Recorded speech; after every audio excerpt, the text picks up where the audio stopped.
നിർമ്മല സീതാരാമൻ അവതരിപ്പിച്ച മൂന്നാം മോദി സർക്കാരിന്റെ ആദ്യത്തെ ബജറ്റിനെ കുറിച്ചുള്ള അവലോകനം തുടരുകയാണ്. നമ്മൾ നേരത്തെ ഒരു പൊളിറ്റിക്കൽ ഡിസ്കഷൻ, ഒരു രാഷ്ട്രീയ കാഴ്ചപ്പാടുകളുടെ അവതരണം കഴിഞ്ഞു. അതിനുശേഷം ഇപ്പോൾ ഇൻഡസ്ട്രി എങ്ങനെയാണ് പ്രതികരിക്കുന്നത് എന്നുകൂടി നോക്കുകയാണ്. എങ്ങനെ ഈ ബഡ്ജറ്റ് വിവിധ മേഖലകളെ സ്വാധീനിക്കും എന്നുള്ളതാണ്. ശ്രീ MP അഹമ്മദ്, ഒപ്പം ശ്രീ നൂർ മുഹമ്മദ് നൂർ ഷാ എന്നിവരാണ് ഇപ്പോൾ ഈ ചർച്ചയിൽ പങ്കെടുക്കുന്നത്. മലബാർ ഗോൾഡിനെയും അതുപോലെ തന്നെ കള്ളിയത്ത് ഗ്രൂപ്പിനെയും പ്രതിനിധീകരിച്ച് കേരളത്തിൽ നിന്നുള്ള രണ്ട് വ്യവസായ രംഗത്തു നിന്നുള്ള, വാണിജ്യ രംഗത്തു നിന്നുള്ള രണ്ടുപേർ ഈ ഡിസ്കഷനിൽ പങ്കെടുക്കുകയാണ്. ഈ സമയം ആദ്യം ശ്രീ MP അഹമ്മദ്, സ്വർണ്ണത്തിന്റെ എല്ലാ പ്രഷ്യസ് മെറ്റലുകളുടെയും, സ്വർണ്ണത്തിന്റെയും വെള്ളിയുടെയും പ്ലാറ്റിനത്തിന്റെയും ഡ്യൂട്ടിയിൽ ഇളവ് പ്രഖ്യാപിച്ചത് പൊതുവെ എക്സ്പെക്ട് ചെയ്യപ്പെട്ട, പ്രതീക്ഷിക്കപ്പെട്ട ഒന്നാണ്. പക്ഷേ അതിന്റെ ഇമ്പാക്റ്റ് ഉദ്ദേശിക്കുന്ന, അല്ലെങ്കിൽ നേരത്തെ പലരും പ്രതീക്ഷ തലത്തിൽ ഉണ്ടോ? എന്താണ് താങ്കളുടെ ഒരു വിലയിരുത്തൽ? ഏറ്റവും നല്ല തീരുമാനമാണ് സെൻട്രൽ ഗവൺമെൻറ് പുതിയ തീരുമാനം. ഗോൾഡിൻ്റെ ഇമ്പോർട്ട് ഡ്യൂട്ടി 9% കുറച്ച് 6%, 15 നിന്ന് 9 കുറച്ച് 6%-ലേക്ക് എത്തിയത് വലിയ സ്വാഗതാർഹമാണ്. സെൻട്രൽ ഗവൺമെൻറ്റും അതുപോലെ തന്നെ ധനകാര്യമന്ത്രി എടുത്ത തീരുമാനം ഈ കള്ളക്കടത്ത് മാഫിയകൾ, ഇല്ലീഗൽ മാഫിയകൾക്ക് തകർക്കാൻ ഉപകരിക്കുന്നതാണ്. ഒരുപാട് ഇല്ലീഗൽ മാഫിയകൾ, ഇല്ലീഗൽ ബിസിനസ്സും തയ്ച്ചു വളർന്നു കൊടുക്കുന്ന നമ്മുടെ നാട്ടിൽ ഈ ഒരു വലിയൊരു മാറ്റം, ഹാർഡ് കറൻസി എന്നറിയപ്പെടുന്ന ഗോൾഡിൽ ഡ്യൂട്ടി കുറച്ചുകൊണ്ട് 6% കുറച്ചത് വലിയൊരു മാറ്റമായിട്ട് തന്നെ കാണുന്നു. അതൊരു വലിയ, ഇന്ന് തന്നെ 2000 രൂപ ഒരു പവൻ്റെ മുകളിൽ കസ്റ്റമേഴ്സിന് ഉടനെ കുറച്ച് കിട്ടി. ഇതിനേക്കാൾ കൂടുതൽ ഈ രാജ്യത്ത് നടക്കുന്ന അൺഎത്തിക്കൽ, ഇല്ലീഗൽ മാഫിയകളെ ഇതില്ലാതാക്കാൻ ഒരുപാട് സഹായിക്കും. വികസന കൺട്രീസിലൊക്കെ തന്നെയും ബുള്ളിനെ സംബന്ധിച്ചിടത്തോളം 0 ഡ്യൂട്ടിയാണ്. നമ്മുടെ നാട്ടിൽ 6%. അത് ഗവൺമെൻറ് പൂർണ്ണമായിട്ട് ലഭിക്കണമെങ്കിൽ മോണിറ്ററിങ് സിസ്റ്റം ഡെവലപ്പ് ചെയ്യേണ്ടതുണ്ട്. ഇന്ത്യയിലെ കെട്ടിക്കെടുക്കുന്ന സ്വർണ്ണങ്ങൾ ഒരുപാടുണ്ട്. അത് ഡിമോണിറ്റേഷനിൽ കൂടി, ഗോൾഡ് ഡിമോണിറ്റേഷനിൽ കൂടി അത് പുറത്ത് കൊണ്ടുവരാൻ കഴിയണം. ഒരുപാട് മാറ്റങ്ങൾ ഇതുകൊണ്ട് ഇൻഡസ്ട്രിയൽ രംഗത്തും ബിസിനസ് രംഗത്തും ഉണ്ടാവും. ഇന്ന് നോട്ടുകളൊക്കെ നിരോധിച്ച് 2000 നോട്ട് വരെ ഇല്ലാതായ സമയത്ത് വലിയ മാഫിയകളൊക്കെ ഉപയോഗിക്കുന്ന കറൻസി ഗോൾഡാണ്. അപ്പോൾ ഇത് ഈ പാരലൽ എക്കണോമിയിൽ 15% വലിയ മാർജിനാണ്. 1 കിലോ കൊണ്ടുവരുന്നവർക്ക് കിട്ടുന്നത് വലിയ ലക്ഷങ്ങളാണ്. അപ്പോൾ അതിൽ മിനിമൈസ് ചെയ്യുന്നതോടു കൂടി വലിയ മാറ്റം വരും. തീർച്ചയായും MP അഹമ്മദ്, താങ്കൾ ഈ പറഞ്ഞ അതർ സൈഡ് ഉണ്ടല്ലോ, അതായത് ഇപ്പോൾ നമ്മൾ കേരളത്തിലെ ക്രൈമിനെ കുറിച്ച് പരിശോധിച്ചാൽ എയർപോർട്ടുകൾ വഴിയുള്ള സ്വർണ്ണക്കടത്ത് മിക്കവാറും ദിവസങ്ങളിൽ വാർത്തയായി വരാറുള്ളതാണ്. അത് പിടിക്കുന്നുണ്ട്, പക്ഷേ നിർബാധം തുടരുന്നുണ്ട്. പ്രത്യേകിച്ച് ഗൾഫ് രാജ്യങ്ങളിൽ നിന്ന് സ്വർണം ഇവിടേക്ക് കള്ളക്കടത്ത് നടത്തുന്നു. അതിന് കാരണം ഉയർന്നു നിൽക്കുന്ന ഡ്യൂട്ടിയാണ്. സ്വാഭാവികമായി അങ്ങനെ സ്വർണം അവിടെ നിന്ന് ഇങ്ങോട്ട് കൊണ്ടുവരുമ്പോൾ, ഡ്യൂട്ടി ഇല്ലാതെ കള്ളക്കടത്ത് വഴി കൊണ്ടുവരുമ്പോൾ അതിൻ്റെ ലാഭമുണ്ട്. അതുകൊണ്ടാണ് അത് ഒരു തരത്തിലുള്ള, താങ്കൾ പറഞ്ഞ പാരലൽ എക്കോണമി ആയി ഡെവലപ്പ് ചെയ്തത്. ഇപ്പോൾ ഡ്യൂട്ടി 6%-ലേക്ക് കുറയ്ക്കുന്നതോടുകൂടി അത് സമ്പൂർണ്ണമായി ഇല്ലാതാവുമെന്ന് പ്രതീക്ഷിക്കാൻ കഴിയുമോ?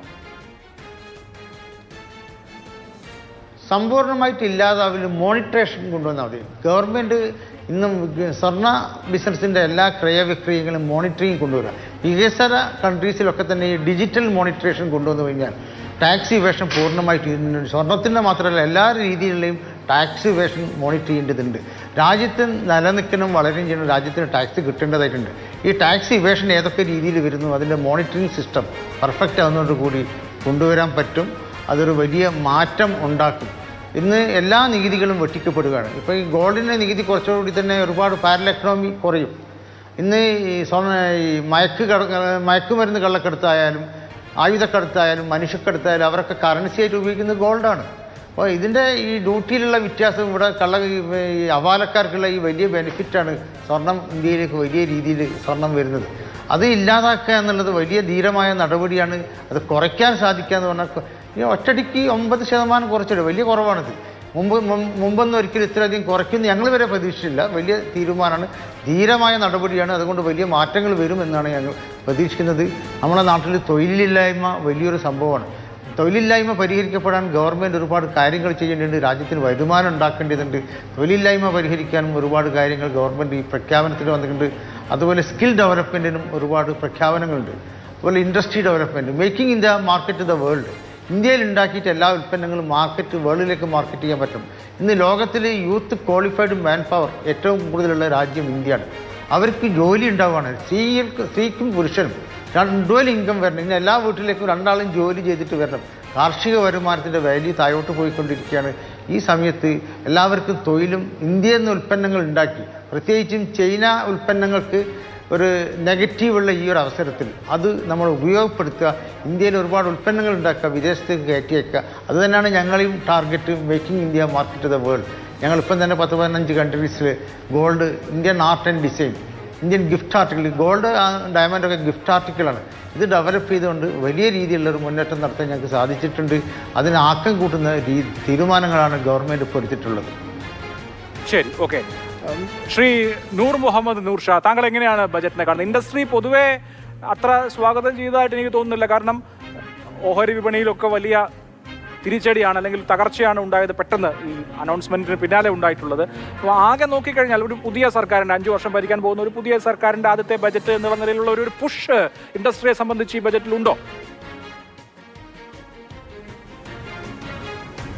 തീർച്ചയായിട്ടും ഒരു വ്യാപാരിനേക്കാൾ ഉപരി വ്യവസായികളെ ഒരു പരിധിവരെ സന്തോഷിപ്പിക്കുന്ന ബഡ്ജറ്റാണ് ഇത് എന്ന് നിസ്സംശയം പറയാൻ കഴിയും. ഞങ്ങളുടെ മേഖല, ഇരുമ്പുരുക്ക് മേഖലയെ സംബന്ധിച്ചിടത്തോളം ഞങ്ങൾ പ്രതീക്ഷിച്ചിരുന്നത് വിദേശത്തു നിന്ന് ഇറക്കുമതി ചെയ്യുന്ന സ്റ്റീലിന് ഇമ്പോർട്ട് ഡ്യൂട്ടി കുറച്ചും കൂടി ടഫായിട്ട് കൊണ്ടുവരുമെന്നുള്ളതാണ്. ഇന്ത്യയിലെ ഇൻഡസ്ട്രിയൽ ഗ്രോത്ത്, പ്രത്യേകിച്ച് സ്റ്റീൽ ഇൻഡസ്ട്രിയൽ ഗ്രോത്ത് വേണ്ടത്ര പ്രതീക്ഷിച്ചത്ര മുന്നോട്ട് വരാത്ത സ്ഥിതിക്ക് ഗവൺമെൻറ് ഇങ്ങനെ ഒരു നടപടി എടുക്കുമെന്നാണ് ഞങ്ങളെല്ലാം പ്രതീക്ഷിച്ചിരുന്നത്. അതുണ്ടായില്ല എന്നുള്ളത് ഖേദകരമായ ഒരു അവസ്ഥയാണ്. അതുപോലെ തന്നെ GSTയിൽ കേരളത്തിൽ, ഇന്ത്യയിൽ മൊത്തത്തിൽ ഏറ്റവും അധികം ഇവേഷൻ നടക്കുന്ന ഒരു ഏരിയയാണ് സ്ക്രാപ്പ് ട്രേഡേഴ്സ്. സ്ക്രാപ്പ് കളക്ട് ചെയ്ത് വിൽക്കുന്ന ആളുകൾ, അവർക്കും 18% ഡ്യൂട്ടി ഉണ്ട്. അവരെ സംബന്ധിച്ചിടത്തോളം ഒരു സംഘടിതമായ രൂപം ഇല്ലാത്തത് കൊണ്ട് തന്നെ അവരിൽ ഇവേഷൻ കുറച്ചധികമാണ്. ഇവേഷനേ ഉള്ളൂ അവിടെ.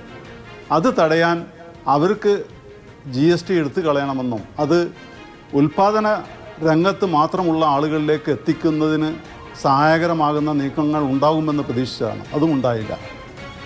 എന്നാൽ വേറെ ചില രംഗത്ത് ഇന്ത്യയിലെ വ്യവസായികൾക്ക് പ്രതീക്ഷ നൽകുന്നുമുണ്ട്. പ്രത്യേകിച്ച് MSME സെക്ടറിൽ കൊളാറ്ററൽ സെക്യൂരിറ്റി ഇല്ലാതെ ലോൺ എടുക്കാവുന്ന പരിധി ഉയർത്തി എന്നുള്ളത് വലിയൊരു ആശ്വാസമാണ്. 100 കോടിയിൽ നിന്ന് 250 കോടി വരെ കൊളാറ്ററൽ സെക്യൂരിറ്റി ഇല്ല, ടേൺ ഓവറുള്ളവർക്ക് കൊളാറ്ററൽ സെക്യൂരിറ്റി ഇല്ലാതെ ലോൺ ലഭ്യമാക്കി എന്നുള്ളത്. അതുപോലെ തന്നെ ഒരുപാട് തൊഴിലവസരങ്ങൾ സൃഷ്ടിക്കാൻ വേണ്ടി ഗവൺമെൻറ് വിദ്യാഭ്യാസത്തിന് ലോണ് ഇൻട്രസ്റ്റ് ഗവൺമെൻറ് കൊടുക്കുന്നു. അവർക്ക് ഫണ്ട് അവൈലബിൾ ആക്കുന്നു.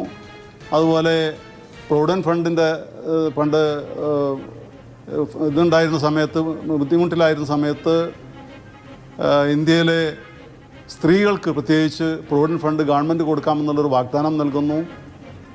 ഇതെല്ലാം ആശ്വാസകരമായ സംഗതി തന്നെയാണ്. മൊത്തത്തിൽ നോക്കുകയാണെങ്കിൽ കേരളത്തെ സംബന്ധിച്ചിടത്ത് എങ്ങനെയാണെന്നുള്ളത് രാഷ്ട്രീയമാണ്.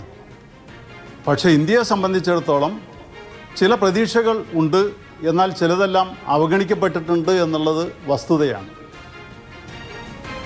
തീർച്ചയായും ശ്രീ നൂർ മുഹമ്മദ്, ഇപ്പോൾ ഈ ഡ്യൂട്ടി കൂട്ടിയിട്ടുള്ളത് അമോണിയം നൈട്രേറ്റ്, പ്ലാസ്റ്റിക് അല്ലെങ്കിൽ ഈ ഫ്ലക്സ് ഒക്കെ പോലെയുള്ള ഹസാഡസ് എന്ന് പറഞ്ഞാൽ ബയോഡിഗ്രേഡബിൾ അല്ലാത്ത വസ്തുക്കളുടെ ഉപയോഗം കുറയ്ക്കാനായിരിക്കാം ആ ഘട്ടത്തിൽ, അല്ലെങ്കിൽ ആ രംഗത്ത് മാത്രമാണ്. അതിനപ്പുറത്ത് ഇപ്പോൾ നമ്മൾ ഇൻഡസ്ട്രി ആകെ എടുത്തു കഴിഞ്ഞാൽ നന്നായി ബിസിനസ് ചെയ്യാൻ കഴിയുന്ന, അല്ലെങ്കിൽ ഒരു പ്രോ ബിസിനസ് ക്ലൈമറ്റ് ഉണ്ടാക്കാൻ കഴിയുന്ന ഇനീഷ്യേറ്റീവ്സ് ഈ ബജറ്റിലുണ്ടോ? എന്താണ് താങ്കൾക്ക് തോന്നുന്നത്? ഉണ്ട്, തീർച്ചയായിട്ടും ഉണ്ട്. അത് ഒന്ന് ഫണ്ട് അവൈലബിൾ ആക്കി എന്നുള്ളതാണ്. അത് വലിയൊരു ആശ്വാസം തന്നെയാണ്. നമ്മുടെ എക്കണോമി വളരുവാൻ ഏറ്റവും പ്രയാസമുണ്ടായിരുന്നത് GDPക്ക് അനുസരിച്ച് നമ്മളുടെ തൊഴിലവസരങ്ങൾ വർദ്ധിച്ചില്ല എന്നുള്ളതാണ്. ഇപ്പോൾ അതിനൊരു വ്യത്യാസം വരുത്താൻ ഗവൺമെൻറ് തീരുമാനിച്ചിട്ടുണ്ട്. അത് നല്ലൊരു തിരിച്ചറിവാണ്. അതിൽ വിമർശനങ്ങളുണ്ടാകാം, രാഷ്ട്രീയമുണ്ടാകാം. ആ രാഷ്ട്രീയം നമുക്ക് മാറ്റി നിർത്താം. അതുപോലെ തന്നെ ഫണ്ട് അവൈലബിൾ ആക്കി എന്നുള്ളത് നിസ്സാര പ്രശ്നമൊന്നുമല്ല. അതേസമയം ഇറക്കുമതിക്കാർക്ക് ഇപ്പോഴും വാതിൽ തുറന്നിട്ടുകൊണ്ട് ഇന്ത്യയിലെ വ്യവസായങ്ങൾക്ക് പുരോഗമിക്കുവാനുള്ള, അല്ലെങ്കിൽ ലാഭമുണ്ടാക്കാനുള്ള, അല്ലെങ്കിൽ നിലനിൽപ്പിനാവശ്യമായ മേഖല സൃഷ്ടിച്ചില്ല എന്നുള്ളത് ഖേദകരം തന്നെയാണ്. GSTയിൽ എന്നും വ്യവസായികൾ പറയുന്നതാണ് ഇവേഷൻ നിർത്താൻ വേണ്ടത് ചെറുകിട ആളുകളിൽ നിന്ന് GST കളക്ട് ചെയ്യുന്നത് ഒഴിവാക്കുക എന്നുള്ളത്. കാരണം അവർക്ക് ഇവയുടെ ചെയ്യാൻ വളരെ എളുപ്പമാണ്. ഇപ്പോൾ കേരളത്തെ സംബന്ധിച്ചിടത്തോളം ഇൻഡസ്ട്രി രംഗത്ത് അന്യസംസ്ഥാന ആളുകളെ വെച്ച് GST രജിസ്ട്രേഷൻ എടുത്ത് കോടികൾ തട്ടിച്ചുകൊണ്ടിരിക്കുക. അത് എല്ലാ സംസ്ഥാനത്തും ഉണ്ട്. ഇപ്പോൾ തമിഴ്നാട്ടിൽ വ്യാപകമായ റൈഡ് നടന്നുകൊണ്ടിരിക്കുന്നു, ഡിമാൻഡ് നോട്ടീസ് കൊടുത്തുകൊണ്ടേയിരിക്കുന്നു. അപ്പോൾ അതിനൊക്കെ ഒരു പരിഹാരം എന്നുള്ളത് ആ മേഖലയെ തരംതിരിച്ച് GST ആര് കളക്ട് ചെയ്യണം, പെട്ടെന്ന് ഇവേഷൻ തടയാൻ പറ്റുന്ന മേഖല എവിടെ? ഇപ്പോൾ സ്വർണത്തിൻ്റെ കാര്യം പറഞ്ഞല്ലോ, 15-ൽ നിന്ന് 6 ആയപ്പോൾ അത് സന്തോഷിക്കുകയാണ് എല്ലാവരും. കാരണം 9% കുറഞ്ഞപ്പോൾ ഇവേഷനാണ് ഇല്ലാതാവുന്നത്. അതുപോലെ തന്നെ GST കളക്ട് ചെയ്യുന്ന ഒരു മേഖലയെ അങ്ങ് ഒഴിവാക്കി കഴിഞ്ഞാൽ എവിടെ നിന്നാണെങ്കിലും GST കിട്ടിയാൽ മതിയല്ലോ ഗവൺമെൻറ്റിന്. അങ്ങനെ ഒരു നീക്കം ഞങ്ങൾ പ്രതീക്ഷിച്ചതാണ്, അതുണ്ടായില്ല. ഇതോടൊപ്പം തന്നെ നമുക്ക് പ്രത്യാശ നൽകുന്ന ചില പോയിന്റുകൾ ഉണ്ട് എന്നുള്ളത് മറച്ചു വെക്കാൻ കഴിയില്ല. കേരളം, തമിഴ്നാട്, കർണാടക മേഖലയിൽ എത്ര കണ്ട് ഈ ബഡ്ജറ്റിൽ അനുവദിച്ചു എന്നുള്ളത് രാഷ്ട്രീയമാണ്, അത് ചോദ്യം ചെയ്യപ്പെടേണ്ടതാണ്, അത് വേറെ വിഷയമാണ്. മൊത്തത്തിൽ വ്യവസായികളോട് നല്ലൊരു സമീപനം കാഴ്ചവെക്കുവാൻ ശ്രമിച്ചിട്ടുണ്ട്. ഇരുമ്പുരുക്കിനോട് വേണ്ടത്ര ഒരു നല്ല സമീപനം ഗവൺമെൻറ് കാണിച്ചില്ല എന്നുള്ളതാണ് സത്യം. ശരി, അതാണ് ഈ സ്റ്റീൽ ഇൻഡസ്ട്രിയിൽ നിന്ന് താങ്കൾക്ക് പറയാനുള്ളത്. ശ്രീ AP അഹമ്മദ്, നമ്മളിപ്പോൾ ബജറ്റിൻ്റെ ബിസിനസ് ആംഗിൾ തന്നെ നോക്കിയാൽ ജോബ് ക്രിയേഷൻ സർക്കാരിന് ഒരു പ്രധാനപ്പെട്ട ട്രസ്റ്റ് ഏരിയയാണ്.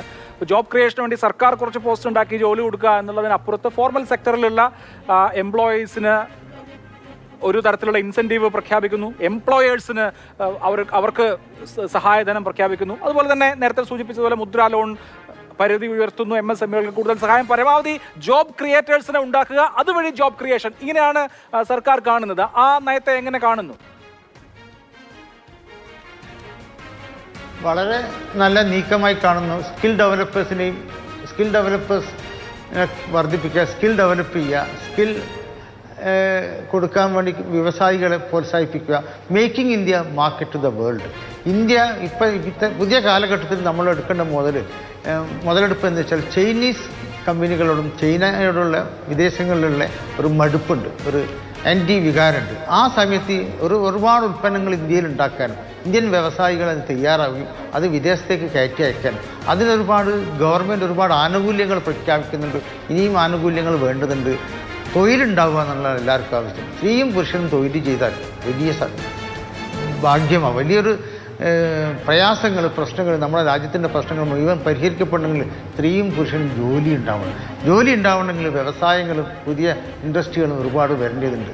അത് ഗവൺമെൻറ് അതിൻ്റേതായ രീതി കാണണം. മുഴുവൻ എക്സ്പോർട്ട് ക്വാളിറ്റി, നല്ല ക്വാളിറ്റി, എക്സ്പോർട്ട് ക്വാളിറ്റിയും ആഭ്യന്തര ഉപയോഗത്തിനുള്ളൊക്കെ ക്വാളിറ്റി ഏറ്റവും ബെറ്റർ ആയിരിക്കുക. എക്സ്പോർട്ടിൻ്റെ ഒരു ക്വാളിറ്റി, നാട്ടിൽ ഉപയോഗിക്കാൻ ഒരു ക്വാളിറ്റി എന്നുള്ളത് മറ്റ് ഏത് രീതിയിലും ഏറ്റവും ഹയസ്റ്റ് ക്വാളിറ്റി ഇന്ത്യയിൽ ഉണ്ടാക്കുക. ജർമ്മനിക്കുണ്ടായിരുന്ന ആ ഒരു പേര് ഓരോ പ്രൊഡക്റ്റിൻ്റെ മുകളിൽ നോക്കുക. നൂരിച്ച പറഞ്ഞ മാതിരി ഉരുക്ക് നിർമ്മാണവും ഒരുപാട് രംഗത്ത് ഇനിയും നമ്മുടെ ഇൻഡസ്ട്രിയൽ രംഗത്ത് ശ്രദ്ധിക്കാനുണ്ട്. ഇന്ത്യയിലാണ് ഏറ്റവും യൂത്ത് ക്വാളിഫൈഡ് മാൻ പവർ ഉള്ളത്. ജോലി ചെയ്യാൻ കേപ്പബിലിറ്റിയും ശക്തിയുള്ള പാത്രമായ ഒരുപാട് എഡ്യൂക്കേഷനുള്ള ഒരുപാട് യൂത്ത് ക്വാളിഫൈഡ് മാൻ പവർ ഇന്ത്യയിലുണ്ട്. ഇവർക്ക് തൊഴിൽ കൊടുക്കാൻ വ്യവസായികളെയും വ്യാപാരികളെയും മറ്റു എല്ലാവരെയും പ്രോത്സാഹിപ്പിക്കുന്ന ഒരു രീതി ഗവൺമെൻറ്റിൻ്റെ ഭാഗത്ത് നിന്ന് ഉണ്ടാകുന്നുണ്ട്. ഒരു വലിയ കാഴ്ചപ്പാടായിട്ട് ഞങ്ങൾ കാണുന്നു. പൊളിറ്റിക്സിനപ്പുറം, പൊളിറ്റിക്സ് എല്ലാ ഭാഗത്തുകൊണ്ട് പൊളിറ്റിക്സ് ഉണ്ട്, അതിൻ്റെ അപ്പുറം ഒരു വലിയ നീക്കം ഇതിൻ്റെ പിറകിൽ കാണുന്നു. അത് നല്ല സക്സസ് ആവട്ടെ എന്നുള്ള ആശംസകളാണ് എനിക്ക് അറിയിക്കാനുള്ളത്. തീർച്ചയായും. ശ്രീ നൂർ മുഹമ്മദ്, ഇപ്പോൾ സ്റ്റീൽ ഇൻഡസ്ട്രിയെ സംബന്ധിച്ച് കൂടുതൽ ഇൻഫ്രാസ്ട്രക്ചറൽ പ്രോജക്റ്റുകൾ വരുമ്പോൾ സ്വാഭാവികമായിട്ടും നിങ്ങളുടെ ഇൻഡസ്ട്രി അതിൻ്റെ ഭാഗമായി തന്നെ കൂടുതൽ മെച്ചപ്പെടും. ആ നിലയ്ക്ക് നോക്കിയാൽ ഇപ്പോൾ ഇൻഫ്രാസ്ട്രക്ചർ പ്രോഗ്രാംസ് പ്രഖ്യാപിച്ചിട്ടുണ്ട്. പക്ഷേ ഇപ്പോൾ നമ്മുടെ നാട്ടിലൊന്നും അങ്ങനെ വലിയ ബിഗ് പ്രോഗ്രാംസ്, ഇപ്പോൾ കേരളം, കർണാടകം, തമിഴ്നാട് മേഖലകളിലൊന്നും അങ്ങനെ വലിയ അനൗൺസ്മെൻ്റ് ഇല്ല. ഓൺഗോയിങ് പ്രോജക്ട്സ് ആ നിലയ്ക്ക് കണ്ടിന്യൂ ചെയ്യുമെന്ന് വിചാരിക്കാം. എന്നുള്ളതിനപ്പുറത്ത് ഒരു വലിയ ഇൻഫ്രാ പുഷ് ഇല്ല. അത് നിരാശാജനകമാണോ? തീർച്ചയായിട്ടും അത് നിരാശാജനകം തന്നെയാണ്. കേരളത്തിൽ ഈ നാഷണൽ ഹൈവേൻ്റെ വർക്ക് കഴിഞ്ഞാൽ മേജറായിട്ട് ഒരു വർക്കും ഇല്ല. അത് വലിയൊരു ഖേദകരമാണ്. ഒരിക്കലും ഒരു ഗവൺമെൻറ് അങ്ങനെ ഒരു സമീപനം എടുക്കാൻ പാടില്ലാത്തതാണ്. കൊച്ചിൻ ഷിപ്പ് യാർഡായിരുന്നു പിന്നെ ഒരു വലിയൊരു വർക്ക് ഉണ്ടായിരുന്നത്. അല്ലെങ്കിൽ നമ്മളുടെ എണ്ണ ശുദ്ധീകരണശാലയിലായിരുന്നു വലിയൊരു ഇൻവെസ്റ്റ്മെൻറ്റ് വരാനുള്ളത്. അവിടെ ഒന്നും പുതിയ വർക്കുകളില്ല. ഗവൺമെൻറ്റിൻ്റെ, സെൻട്രൽ ഗവൺമെൻറ്റിൻ്റെ അടുത്താണ് ഫണ്ട് മുഴുവനുള്ളത്. കേരളം, തമിഴ്നാട്, കർണാടക പ്രധാനപ്പെട്ട 3 സ്റ്റേറ്റിന് കാര്യമായിട്ടൊന്നും ഇൻവെസ്റ്റ്മെൻറ്റ് കൊടുത്തില്ല എന്നുള്ളത് അത് രാഷ്ട്രീയമാണ്. ആ രാഷ്ട്രീയത്തിൽ ഒരു കച്ചവടക്കാരൻ അല്ലെങ്കിൽ വ്യാപാരി, വ്യവസായി എന്നുള്ള നിലക്ക് ഞാൻ ഇടപെടുന്നത് തെറ്റാണ്. അത് ശരിയല്ല എന്ന് പറയാനുള്ള അവകാശം ഞങ്ങൾക്കുണ്ട്. അത് കുറച്ചും കൂടി ശ്രദ്ധിക്കേണ്ടതായിരുന്നു. കൂടുതൽ തൊഴിലവസരങ്ങൾ ഉണ്ടാക്കാനുള്ള ഏറ്റവും അധികം യുവാക്കളുള്ള, ഏറ്റവും അധികം വിദ്യാഭ്യാസമുള്ള, വിദ്യാസമ്പന്നരായ, തൊഴിലെടുക്കാൻ ചുറുചുറുക്കുള്ള, എന്ത് ജോലിയും ചെയ്യാൻ കഴിവുള്ള യുവാക്കളുള്ള ഒരു നാട്ടിൽ അതിനുള്ള സാഹചര്യം ഉണ്ടാക്കാനുള്ള പരിശ്രമങ്ങൾ ഉണ്ടായില്ല എന്നുള്ളത് കുറ്റകരമായ അനാസ്ഥയാണ്. അത് കൂട്ടായ പരിശ്രമം, അതിനെതിരെ കേരളത്തിലെ രാഷ്ട്രീയം മറന്നുകൊണ്ട് എല്ലാവരും കൂടി പരിശ്രമിച്ചാൽ അതിന് കഴിയും. അതാണ് ഉണ്ടാകേണ്ടത് എന്നാണ് ആ വിഷയത്തിൽ എനിക്ക് പറയാനുള്ളത്. പിന്നെ ഇൻഡസ്ട്രിയൽ ഗ്രോത്ത് കേരളത്തിൽ വളരെ കുറഞ്ഞിട്ടാണ് പോകുന്നത്. പ്രത്യേകിച്ച് സ്റ്റീൽ ഇൻഡസ്ട്രി മൈനസ് ഗ്രോത്തിലായി. ശരിക്കും കേരളത്തിന് ഒരു മാസത്തിലേക്ക് 90,000 ടണ്ണ് സ്റ്റീൽ വേണം. അതിൽ 40,000 ടണ്ണേ കേരളത്തിൽ ഉണ്ടാക്കുന്നുള്ളൂ. അവരും വളരെ മോശമായൊരു പരിസ്ഥിതിയിലാണ് ഇപ്പോൾ മുന്നോട്ട് പോയിക്കൊണ്ടിരിക്കുന്നത്. ബാക്കിയെല്ലാം അന്യ സംസ്ഥാനങ്ങളിൽ നിന്നാണ് വരുന്നത്. എന്നിട്ടും അന്യ സംസ്ഥാനങ്ങളോട് പിടിച്ചു നിൽക്കാൻ നമുക്ക് കഴിയാത്തത് അന്യ സംസ്ഥാനങ്ങളിൽ ഇപ്പോഴും GST ഇവേഷൻ ഉണ്ട് എന്നുള്ളതാണ്. കേരളത്തിൽ വളരെ കുറഞ്ഞിട്ടുണ്ട്. അപ്പോൾ അതെല്ലാം ഒന്ന് പരിഹരിച്ച് മുന്നോട്ട് പോകാനുള്ള സാഹചര്യം ഉണ്ടാക്കാനുള്ള പരിശ്രമം ഗവൺമെൻറ്റിൻ്റെ ഭാഗത്തുനിന്ന് ബഡ്ജറ്റിൽ കണ്ടില്ല. ഇനി ബഡ്ജറ്റ് അല്ലാത്ത എന്ത് കൊണ്ടുവരും എന്നുള്ളത് നമുക്ക് കാത്തിരുന്ന് കാണാം. തീർച്ചയായും വളരെ നന്ദി ശ്രീ MP അഹമ്മദ് മലബാർ ഗോൾഡ്, ശ്രീ നൂർ മുഹമ്മദ് നൂർ ഷാ കളിയത്ത് ഗ്രൂപ്പ്, രണ്ടുപേർക്കും വളരെ നന്ദി. ഇൻഡസ്ട്രിയുടെ ഭാഗത്തു നിന്നുള്ള പ്രതികരണമാണ് നമ്മൾ കേട്ടിട്ടുള്ളത്. നിർമ്മല സീതാരാമന്റെ 7ാമത്തെ ബജറ്റ്, നരേന്ദ്രമോദി 3 സർക്കാരിന്റെ ആദ്യത്തെ ബജറ്റ്, പലതരത്തിലുള്ള വിശകലനങ്ങൾക്കും വിലയിരുത്തലുകൾക്കുമാണ് ഇടം നൽകുന്നത്. ഇൻഡസ്ട്രിയിൽ ഒരു വിഭാഗം ആളുകൾ അതിൽ ഹാപ്പിയാണെങ്കിൽ കൂടുതൽ വേണ്ടിയിരുന്നു എന്നുള്ള അഭിപ്രായമുള്ളവരുണ്ട്. രാഷ്ട്രീയമായും ഈ ബജറ്റിനെ കുറിച്ച് വ്യത്യസ്തങ്ങളായ വീക്ഷണ കോണുകളുണ്ട്. ആ ബജറ്റിനെ സംബന്ധിച്ച ഒരു സമഗ്ര അവലോകനമാണ് 2 മണി മുതൽ 4 മണി വരെയുള്ള ഭൂരിഭാഗം സമയത്തും നടത്തിയത്.